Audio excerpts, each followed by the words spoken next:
They're, I think, going to do some work and probably reach a conclusion sometime next year, the way it sounds. There's no better place for the NBA to be than Las Vegas. Yes, and a week from tomorrow, the championship game is going to take place there. So that, looking forward to that. Okay, joining us to talk everything hoops here in Las Vegas, you're our resident expert, Darrell Harris. Okay, let's go first. What do you want to talk about? Aces first? Let's go there. I just have a footnote on the Aces, may I? Everybody's been asking, what's going on with this team. They point directly to Kelsey Plum. Of course, she's gone. It's just worth noting that the Aces also lost 2 assistant coaches over the offseason who are now head coaches. One of them, Natalie Nakase in Golden State. That team's being very successful.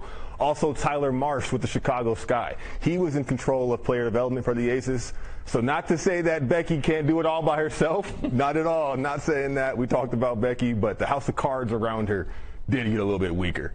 But we have to talk about Summer League because it's going on right now, and it means so much for so many different parties. The top picks, they're just trying not to get hurt. These aren't the biggest games for them, but the latter round picks, the undrafted players, this means everything to them. The guys in their second, third, fourth year who are just hoping that they impress a scout or a coach in the States, overseas, somebody, they're really playing for a lot. Even the journalists, this is a start for them. I remember covering it in undergrad and talking to Becky when she was the coach of the Spurs Summer League team. So it's a great time. There is one person, though, that has captivated me a little bit more than everybody so far. He is the Portland Trail Blazers center, Hanson Yang. First round draft pick 16th. What's interesting is he was a second round projection. He wasn't invited to the green room at Barclays Center. They drafted him and he walked down from the 200 level. He's a 7'1" guy. You're seeing the playmaking right now. Off the dribble and at the top of the key. They made a point to utilize him there last night. I watched this game because I couldn't wait to see him. He can do it all. Rim protection. He can put his back to the basket. He can be a passer. They're comparing him to Jokic, and that is lofty. But he just turned 19 a couple weeks ago. So let's give him 20 years, pardon me. He just turned 20. Let's give him some time to develop, but he is very impressive. Moving on now, we have to talk about Cooper Flagg. Cooper Flagg, first overall draft pick.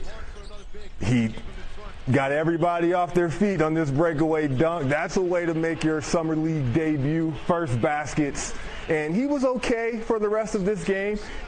He actually had 32 points today in their matchup against the Spurs. By the way, he's just 18 years old. He won't turn 19 until December. And he's not a one-trick pony. He can pass, he can defend, rebound, and get physical at 6'9". That category is only going to get better with age. So Cooper Flagg, man, what you can't see in the highlights is the kind of IQ and the mentality this kid has.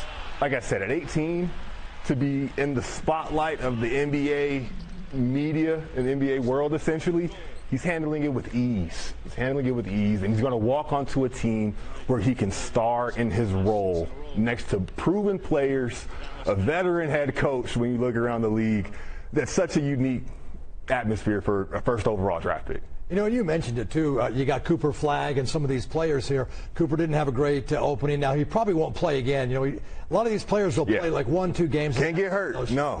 Got to protect the investment. So it's going to be interesting to see who else plays, which of these stars play as we move forward toward the championship, as Ron mentioned, a week from tomorrow. Yeah, it moves quickly. So it's a lot to look at, and I'll be probably going to check out some games after this, not too long.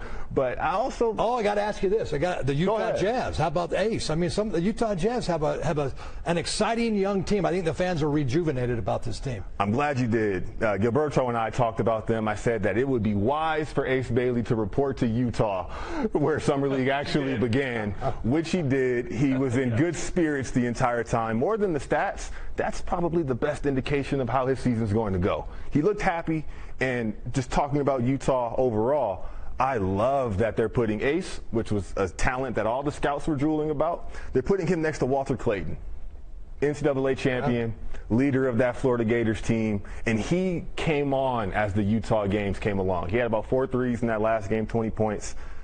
They have maybe their starting lineup playing in Summer League. I don't want to say steal, but Clayton, he might have been. I don't want to say a steal the draft, but he was certainly a big piece for the Jazz. One of my favorite picks. Too often the upperclassmen are overlooked because their age.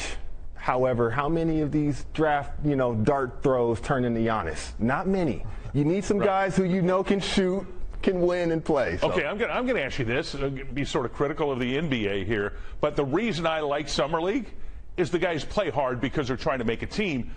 NBA regular season, we can all agree, I think, stipulate that they don't play as hard as they could for 82 games a season. But Summer League, these kids are playing hard, and that's fun. Yeah, certainly.